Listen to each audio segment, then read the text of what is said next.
Hello everyone, the topic his lines and angle. ठीक है, तो सबसे पहले देखते हैं लाइंस। आप प्रीवियस क्लास में पढ़े होंगे। लाइन ये लाइन होता है जिसको आप दोनों तरफ इन्फिनिटी तक आप एक्सटेंड कर सकते हैं। ये होता है लाइन। ठीक है, ये हो गया लाइन। अब देखिए, अगर एक एंडिंग पॉइंट कर दूं तो ये रे बन जाता है। रे का डेफिनेशन होता है जो किसी एक डायरेक्शन में आप इन्फिनिटी की तरफ एक्सटेंड कर सके, वो रे कहलाता है। ठीक है ना। और ये जिसके दोनों एंडिंग पॉइंट हो वो लाइन सेगमेंट कहलाता है। ये दोनों एंडिंग पॉइंट है, ये कहलाता है लाइन सेगमेंट। तो लाइन, रे और लाइन सेगमेंट आपका क्लियर है। अब हम देखते हैं एंगल क्या कहलाते हैं। तो एंगल का डेफिनेशन लिखा हुआ है कि a figure which is formed by two रे और lines that have a common and point. ये देखिए, मान लीजिए ये दो लाइन है, ये कॉमन एंड पॉइंट है। तो ये जो फिगर बनता है ना, ये जो बेंट होता है, दिस इज कॉल्ड एंगल। ये किसी भी डायरेक्शन में हो सकते हैं, कैसे भी हो सकते हैं, इधर की तरफ भी हो सकता है। ये हो गया एंगल आपका। ठीक है, ये नीचे की डायरेक्शन में भी हो सकते हैं, ऐसे हो सकते हैं। ये भी एंगल हो गया आपका। अगर मैं इस फिगर को ऐसे लिखूं तो ये भी एक एंगल है, जो अभी हम टाइप्स ऑफ एंगल में देखेंगे। तो ये होता है हमारा एंगल। अब हम देखेंगे टाइप्स ऑफ एंगल क्या होते हैं। अब देखेंगे टाइप्स ऑफ एंगल। तो एंगल के इतने टाइप्स होते हैं: zero angle, acute angle, right angle, obtuse angle, straight angle, reflex angle and complex angle. बारी बारी से सारे एंगल्स को देखें। जीरो एंगल क्या होते हैं? तो जीरो एंगल जो which is equal to 0 degree के इक्वल हो, ये एंगल जीरो एंगल कहलाता है। अब ये बनेगा कैसे? तो देखो, यहाँ पे एंगल 1 का एग्जाम्पल हम लिख रहे हैं। ठीक है, जीरो एंगल का एग्जाम्पल लिख रहे हैं। तो मान लो कोई एक लाइन है, ये मान लो ये OA लाइन है। ठीक है, और इसी पे कोई एक और लाइन है, इसी पे एक दूसरी लाइन भी है, B है, OB है। तो OA और OB के बीच में कोई एंगल बनेगा, 0 डिग्री का एंगल बनेगा। ठीक है, ये हो गया आपका 0 डिग्री का एंगल। जब दो लाइन एक दूसरे को ओवरलैप करते हैं तब ये एंगल बनता है। दूसरा होता है अक्यूट एंगल। तो अक्यूट एंगल का डेफिनेशन क्या होता है, ये आप जानते होंगे कि जो मोर देन 0 डिग्री हो, more than 0 degree and less than 90 degree, and less than 90 degree. तो ये क्या होगा? अक्यूट एंगल होगा। देखते हैं दूसरा एग्जांपल अक्यूट एंगल का।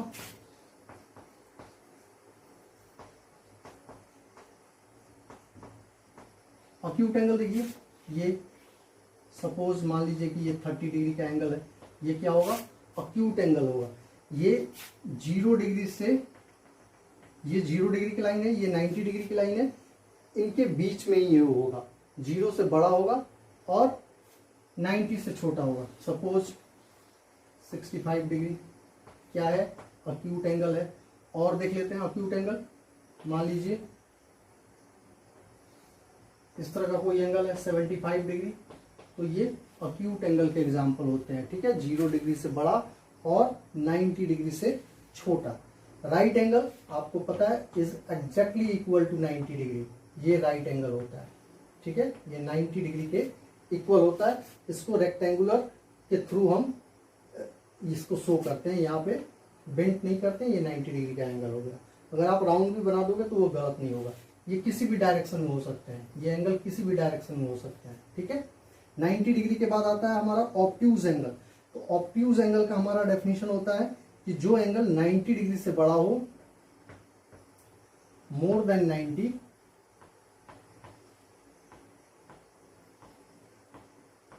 And less than 180। ऐसे एंगल को हम क्या बोलते हैं? ऑब्ट्यूज एंगल बोलते हैं। इसका एग्जांपल देख लेते हैं। इस तरह का कोई एंगल हो, सपोज 120 डिग्री का एंगल, ये क्या होगा? ऑब्ट्यूज एंगल होगा।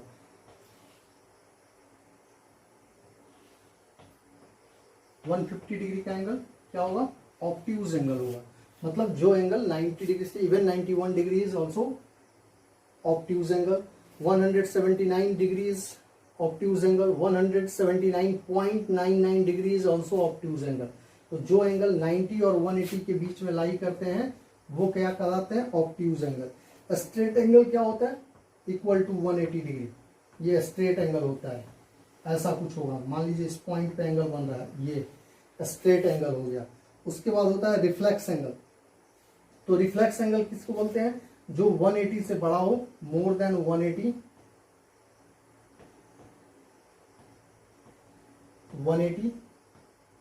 And less than 360।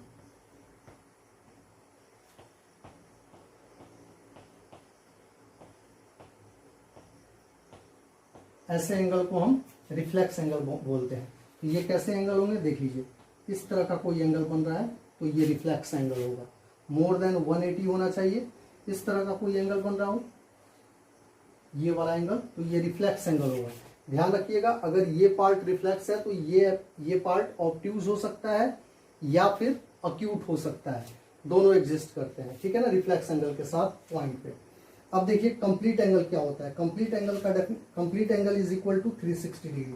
जो एंगल 360 डिग्री के इक्वल हो वो कंप्लीट एंगल होते हैं। जैसे इस पॉइंट पे जो एंगल फॉर्म हो रहा है वो 360 डिग्री का एंगल है।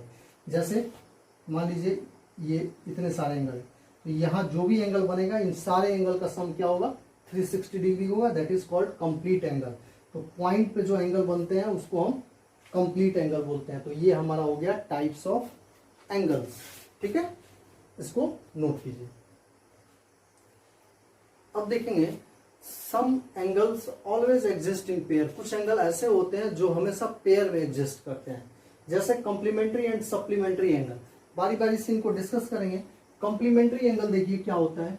Complementary angle, two angles are said to be complementary if their sum is 90 degree. जैसे मान लो 20 डिग्री और 70 डिग्री दिया हुआ है, ये दो एंगल दिए हुए हैं, इनका सम कितना है, 90 है, therefore it is complementary angle. दूसरा एंगल देखिए 40 डिग्री और 50 डिग्री, क्या होगा, कॉम्प्लीमेंट्री होगा, दोनों का सम क्या है, 90 डिग्री। मान लीजिए एक एंगल 0 डिग्री है, दूसरा 90 डिग्री है, क्या होगा, ये कॉम्प्लीमेंट्री एंगल होगा। सिमिलरली 30 डिग्री है, 60 डिग्री है, क्या होगा, ये कॉम्प्लीमेंट्री होगा। अगर मान लीजिए कोई एंगल x है, क्योंकि इसकी जरूरत पड़ेगी आपको लाइन्स एंड एंगल के क्वेश्चन बनाने में। अगर कोई एंगल x है तो ये दूसरा एंगल, इसका कॉम्प्लीमेंट 90 माइनस एक्स हो जाएगा। और इसको आपको ध्यान से याद रखना है, इस चीज को, इसकी जरूरत हमें क्वेश्चन बनाने में पड़ती है कि अगर x हमारा एक एंगल है तो इसका कॉम्प्लीमेंट दूसरा एंगल जो होगा वो 90 माइनस एक्स होगा। इसको ऐड करके देखो, x और x कैंसिल हो जाएंगे, 90 सम होगा, ठीक है। अब इसमें क्वेश्चन कैसे आते हैं, मान लीजिए आपसे पूछा जाए, सपोज कि एक एंगल आपका 20 डिग्री है, ठीक है, पूछा जाए फाइंड इट्स कॉम्प्लीमेंट, इसका कॉम्प्लीमेंट निकालो, फाइंड इट्स कॉम्प्लीमेंट। तो इसका कॉम्प्लीमेंट हम कैसे निकालेंगे। एक एंगल आपका 20 डिग्री है, ये 20 डिग्री है एक एंगल, दूसरा आपसे पूछा जा रहा है तो दूसरा 90 माइनस 20 हो जाएगा, विच इज 70 डिग्री। तब ना आप दोनों को ऐड कीजिएगा तो दोनों का सम 90 डिग्री के इक्वल होगा, समझ गए। तो two angles are said to be complementary if their sum is 90 degree. Next देखते हैं सप्लीमेंट्री एंगल क्या होता है। Two angles are said to be supplementary if their sum is 180 degree, ठीक है। तो इसका एग्जाम्पल देखिए, इसका एग्जाम्पल लेते हैं। मान लीजिए एक एंगल 110 डिग्री है तो दूसरा क्या हो जाएगा, 70 डिग्री हो जाएगा, इसका सम 180 होना चाहिए। एक एंगल मान लीजिए 100 डिग्री है तो दूसरा एंगल क्या हो जाएगा, 80 डिग्री का हो जाएगा, ठीक है। इनका सम क्या होना चाहिए, 180 डिग्री होना चाहिए। एक 90 है तो दूसरा ऑब्वियसली 90 डिग्री ही होगा, ताकि इनका सम 180 डिग्री हो जाए। नेक्स्ट अगर 0 डिग्री है तो ये 180 डिग्री लेंगे, ठीक है।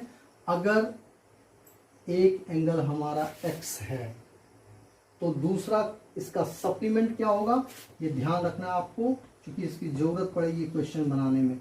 180 माइनस एक्स होगा, एक अगर x लेंगे तो दूसरा आपको 180 माइनस एक्स लेना होगा, ताकि आप इसको ऐड करें तो इसका सम जो हो 180 डिग्री हो जाए। अब देखिए, अगर मान लीजिए आपसे क्वेश्चन पूछा जाए कि 75 डिग्री, फाइंड इट्स सप्लीमेंट, इसका सप्लीमेंट निकालना है, फाइंड इट्स सप्लीमेंट। तो आप क्या करेंगे, एक एंगल आपका पता है कि 75 डिग्री है, तो दूसरा 180 माइनस 75 कर देंगे, विच इज 105 डिग्री। ठीक है, तब ना आप इन जब दोनों को ऐड करेंगे तो 75 प्लस 105 क्या होगा, 180 डिग्री होगा। तो फिर से समझ लीजिए, सप्लीमेंट्री एंगल्स क्या होते हैं, ऐसे एंगल्स का पेयर होता है जिसको ऐड करने पे 180 डिग्री आए, वो सप्लीमेंट्री होता है। और जब एंगल का पेयर दिया हुआ हो और उनको ऐड करने पे 90 आए तो इट इज कॉम्प्लीमेंट्री एंगल। ये ध्यान रखिएगा, कॉम्प्लीमेंट्री और सप्लीमेंट्री दोनों एंगल हमेशा पेयर में एग्जिस्ट करते हैं। ठीक है, इसको नोट कीजिए, वीडियो पॉज करके आप नोट कर सकते हैं। Now adjacent angle, adjacent angle जो होते हैं ये भी पेयर में एग्जिस्ट करते हैं। तो एडजेसेंट एंगल का डेफिनेशन देखिए कि two angles are said to be adjacent if both have common vertex, दोनों एंगल के वर्टेक्स सेम होने चाहिए। एंड दूसरा, both have one common arc. सबसे पहले मैं वर्टेक्स को डिफाइन कर देता हूं कि वर्टेक्स क्या होते हैं। यहां देखिए, वर्टेक्स ये एंगल है ना, ये जो पॉइंट होता है, ये corner point, this is called vertex, इसको हम वर्टेक्स बोलते हैं। ठीक है, कॉमन पॉइंट को हम क्या बोलते हैं, वर्टेक्स बोलते हैं, जहां पे ये दोनों मीट करते हैं, जहां पे ये कॉर्नर जो बन रहा है ये वर्टेक्स कहलाता है। ठीक है, तो अब देखिए, तो हमारा एडजेसेंट एंगल का डेफिनेशन क्या कहता है कि two angles are said to be adjacent if they have common vertex. पहली चीज कि उन दोनों का वर्टेक्स कॉमन होना चाहिए, दूसरी चीज कि कॉमन आर्म होने चाहिए। तो देखिए यहां पे सपोज मैं एक एंगल बनाता हूं, ये इस तरह का कुछ एंगल बन रहा है। ठीक है, ये ए है, ये बी है, ये सी है, ये ओ पॉइंट है। ठीक है, अब यहां पे देखिए कि सबसे पहले डिटेक्ट कीजिए कि यहाँ पे कितने एंगल बन रहे हैं। तो यहाँ पे टोटल 3 एंगल बन रहे हैं। एक एंगल हमारा ये बन रहा है, ठीक है, दूसरा एंगल हमारा ये बन रहा है, ठीक है, और थर्ड एंगल जो है वो हमारा रिफ्लेक्स एंगल बन रहा है, ये वाला। मैं अभी पीछे आपको इसी वीडियो में रिफ्लेक्स एंगल के बारे में बता चुका हूं। यहाँ पे टोटल 3 एंगल बन रहे हैं। तो देखो, एडजेसेंट पेयर का मतलब क्या होता है, एडजेसेंट एंगल का मतलब होता है या तो आप किसी एक एंगल से, मान लीजिए ये एंगल 1 है, ये एंगल 2 है, ये एंगल 3 है, यहाँ टोटल 3 एंगल बन रहे हैं। तो एडजेसेंट पेयर हम कैसे लिखते हैं सो देख लीजिए। मान लीजिए हम इस एंगल से शुरू करते हैं, एंगल ए ओ बी, जो कि हमारा एंगल O1 है, ए ओ बी। तो इसका एडजेसेंट पेयर क्या होगा, इसका पड़ोसी होगा। एडजेसेंट मींस पड़ोसी एंगल, ये वाला। और इसमें देखिए कि इन एंगल 1 और एंगल 2, मतलब एंगल AOB और एंगल BOC का वर्टेक्स जो है वो O है, और एक आर्म इसमें कॉमन है, क्या, ये OB आर्म जो है इन दोनों में कॉमन है। ठीक है, तो ये एडजेसेंट एंगल हो गए, एडजेसेंट पेयर हो गए। तो एंगल AOB लिख दिया और एंगल BOC एक आपका ये बन गया एडजेसेंट पेयर। अब दूसरा देखते हैं। अब हम या तो क्लॉकवाइज चल रहे हैं तो क्लॉकवाइज ही देखेंगे, ये इसका एडजेसेंट हमने लिख दिया। अब इसका एडजेसेंट देखते हैं, एंगल 2 का। तो एंगल 2 जो हमारा एंगल है वो क्या है, एंगल BOC है, एंगल BOC। इसका एडजेसेंट क्या होगा, ये होगा एंगल COA, जो कि रिफ्लेक्स एंगल है। तो अच्छा, दूसरी चीज मैं यहीं पे बता देता हूं, रिफ्लेक्स एंगल को ऐसे लिखते हैं, रिफ्लेक्स, रेफ लिख दीजिएगा, इससे रिफ्लेक्स हो गया एंगल COA। आप नहीं भी लिखेंगे तब भी कोई प्रॉब्लम नहीं है, ठीक है, बट इसको लिख देने से ये डिफाइन हो जाएगा कि ये आप रिफ्लेक्स एंगल कंसीडर कर रहे हैं। तो एक पेयर ये हो गया, ठीक है। अब इसका थर्ड वाले का, मतलब ये रिफ्लेक्स वाले का, रिफ्लेक्स एंगल COA, इसका एडजेसेंट क्या होगा, इसका पड़ोसी क्या होगा, हम चूंकि क्लॉकवाइज जा रहे हैं तो इसका पड़ोसी ये होगा एंगल AOB। यही 3 पेयर बनेंगे, ठीक है। मतलब इससे कई चीजें निकल के आती हैं कि अगर इस सेट ऑफ एंगल्स में 3 एंगल बन रहे हैं तो एडजेसेंट एंगल के 3 पेयर बनेंगे, ठीक है। अगर 4 एंगल होते तो एडजेसेंट एंगल के 4 पेयर बनते। हम वो भी एग्जांपल अभी करेंगे, पहले आप इसको नोट कर लीजिए।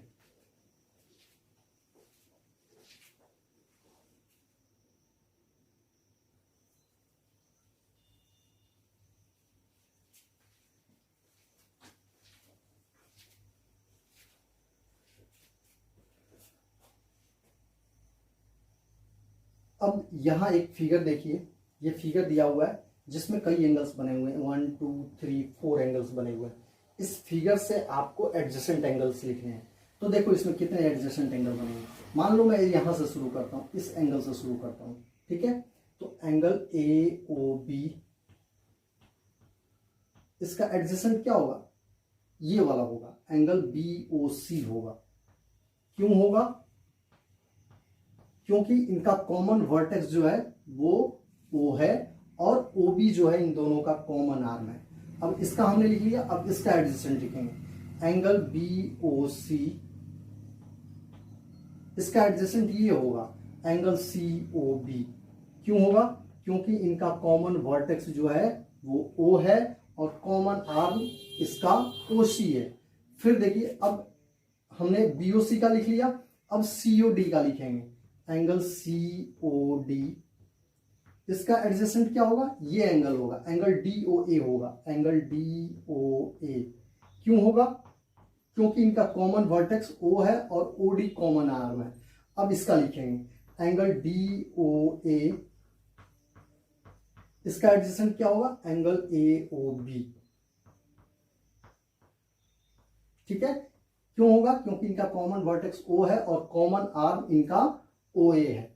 हमने एओबी से शुरू किया था, एओबी पे पहुंच गए हम, हमारे सारे एडजेसेंट पेयर हो गए। आप या तो क्लॉकवाइज लिखिएगा और नहीं तो एंटी क्लॉकवाइज लिखिएगा, इधर से उधर से नहीं लिखिएगा, उससे गलती होने के चांसेस होंगे। क्लॉकवाइज लिखिएगा, आप सारे सेट लिख दीजिएगा, ठीक है। तो ये हो गया एडजेसेंट एंगल्स जो पेयर में एग्जिस्ट करते हैं। तो हमने इस पर्टिकुलर एग्जाम्पल के लिए इसके सारे एडजेसेंट एंगल लिख दिए। अब हम आगे देखते हैं दूसरा एग्जाम्पल। ये एग्जाम्पल है हमारा, एंगल ए ओ सी और बी ओ सी एडजेसेंट है। आपसे पूछा गया है कि एंगल ए ओ सी और एंगल बी ओ सी, देखो ए ओ सी एंगल जो हुआ हमारा, ये एंगल हुआ, एंगल ए ओ सी हमारा ये पूरा एंगल हुआ, और एंगल बी ओ सी जो हमारा हुआ, सो एंगल ए ओ सी हमारा ये पूरा एंगल हो गया, ठीक है। और एंगल बी ओ सी की जब बात आती है तो एंगल बी ओ सी हमारा सिर्फ इतना ही होगा। तो देखो इसमें दो कंडीशन, पहला कि कॉमन वर्टेक्स होना चाहिए, कॉमन वर्टेक्स है, वन आर्म कॉमन होना चाहिए, आर्म भी आपको कॉमन दिखाई दे रहा है। बट आपने पीछे कई दो एग्जांपल किए, आपने देखा होगा कि पड़ोसी को बोलते हैं एडजेसेंट, ठीक है ना। ये पड़ोस में नहीं है, ये तो इसके अंदर में ही है। एंगल बीओसी जो है इनसाइड एओसी है, ठीक है। तो ये एडजेसेंट नहीं होगा। क्यों नहीं होगा, जबकि देखो इसके कॉमन वर्टेक्स हैं, कॉमन आर्म भी है, बट ये इसके इंटीरियर में है, इसलिए ये एडजेसेंट एंगल नहीं होगा, ठीक है। Angle AOC and angle BOC is not adjacent, मतलब समझ गए क्यों नहीं है, क्योंकि एंगल बीओसी जो है वो इंटीरियर में है, इसलिए ये एडजेसेंट नहीं है, जबकि ये डेफिनेशन को सेटिस्फाई भी कर रहा है। तो ये ध्यान रखिएगा। यहां आते हैं इस पर्टिकुलर क्वेश्चन के लिए। देखिए इसमें क्या है, आपसे पूछा गया एंगल 1 और एंगल 2 एडजेसेंट हैं। तो देखो पहली चीज कि एंगल 1 का वर्टेक्स जो है वो डी है और एंगल 2 का वर्टेक्स जो है एंगल 2 है। ये डेफिनेशन का फर्स्ट पॉइंट ही सेटिस्फाई नहीं कर रहा है, इसलिए एडजेसेंट नहीं है, क्योंकि दोनों एंगल के डिफरेंट वर्टेक्स हैं, ठीक है। आर्म कॉमन है, देखो ये एडी जो है इसका भी पार्ट है और इसका भी पार्ट है, बट वर्टेक्स जो है वो सेम नहीं है। और दूसरा चीज देख लीजिए कि ये कॉमन आर्म जो है, एडी जो है इसका पूरा आर्म है, बट एडी जो है इसका पूरा साइड नहीं है, ठीक है ना। तो ये किसी भी हमारे एडजेसेंट एंगल के दो कंडीशंस होते हैं, दोनों में से किसी कंडीशन को ये सेटिस्फाई नहीं कर रहा है। Therefore angle 1 and angle 2 not adjacent.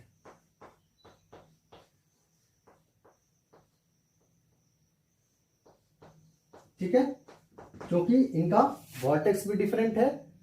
यहां देख लीजिए, ये इसका वर्टेक्स डी पॉइंट पे, इसका वर्टेक्स ओ पॉइंट पे, तो हमें एक ही पॉइंट मिल गया कि डेफिनेशन का फर्स्ट पॉइंट ही हमारा कवर नहीं हो रहा है, इसलिए ये एडजेसेंट नहीं होगा, ठीक है ना। तो ये आपका एडजेसेंट एंगल्स का कंप्लीट एक्सप्लेनेशन हो गया, ठीक है। नोट कीजिए इसको। नेक्स्ट है हमारा लीनियर पेयर, ये भी हमेशा पेयर में एग्जिस्ट करते हैं। तो डेफिनेशन देखते हैं पहले, when a straight line meets another straight line at a fixed point the pair of angles so form is called linear pair.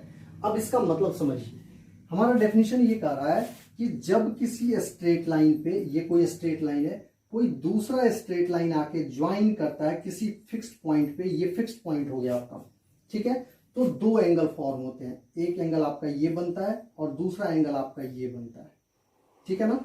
तो इन दोनों एंगल्स को हम लीनियर पेयर बोलते हैं। ये दो एंगल बनते हैं, एंगल 1 और angle 2, it is called linear pair. पहला डेफिनेशन ये है। इसको दूसरे तरीके से आप बोल सकते हो कि if two adjacent angle adds up, ये देखो ये दो एडजेसेंट एंगल है। एडजेसेंट एंगल इसलिए है क्योंकि इनका ये पॉइंट जो है वो कॉमन पॉइंट है और ये आर्म जो है वो कॉमन आर्म है। ये वर्टेक्स दोनों का सेम है और आर्म दोनों में एक कॉमन है, इसलिए एडजेसेंट हो गया।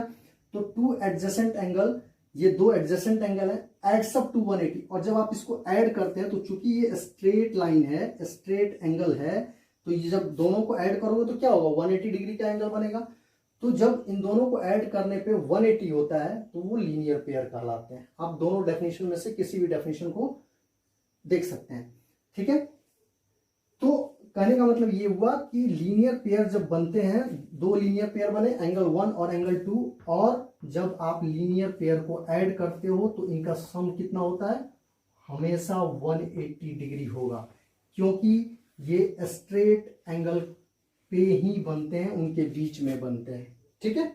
अब देखिए दूसरी चीज कि इनका डायरेक्शन किसी भी वे में हो सकता है। जैसे यहां समझिए, लीनियर पेयर आपका ये भी हो सकता है, एंगल 1 और एंगल 2 ये लीनियर पेयर हो गए, बिकॉज ये स्ट्रेट लाइन है और इस पे एक स्ट्रेट लाइन आके ज्वाइन कर रहा है। जो दो एंगल बने वो लीनियर, ये किसी भी डायरेक्शन में हो सकते हैं, ऐसा भी हो सकता है, नीचे की तरफ भी हो सकता है, ठीक है। एंगल 1 एंगल 2 ये लीनियर पेयर होंगे। जस्ट आपको देखना है कि ये लाइन जो होगी वो स्ट्रेट होनी चाहिए, और लीनियर पेयर का सम कितना होता है, 180 डिग्री होता है, ठीक है।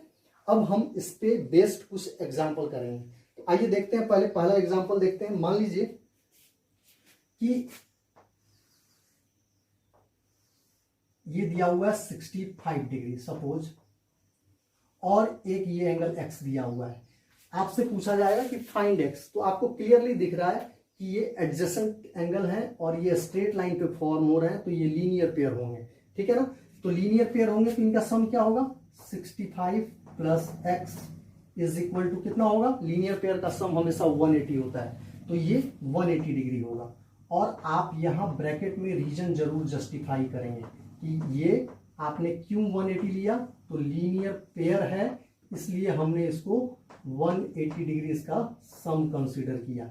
अब सॉल्व कर देंगे, therefore x is equal to कितना हो जाएगा, 180 माइनस 65, देयरफॉर x की वैल्यू हो गई 180 में से 65 माइनस कर लीजिए तो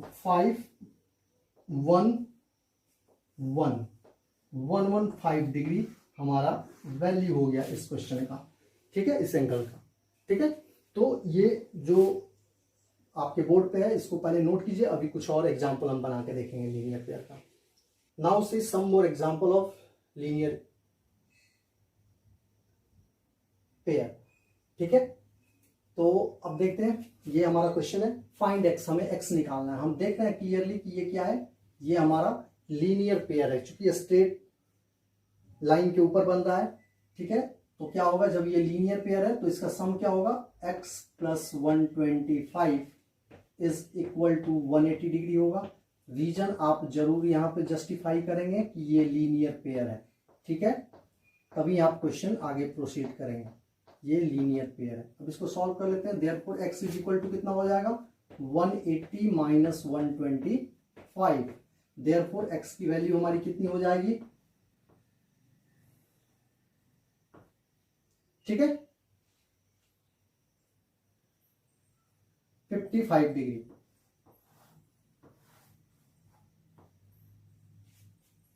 उसके बाद ये क्वेश्चन देखते हैं, इसमें है हमारा कि 2x एंड 3x दिया हुआ है, ये लीनियर पेयर है, क्लियरली दिख रहा है, स्ट्रेट लाइन के ऊपर बन रहा है, दो एंगल है तो ये लीनियर पेयर होंगे।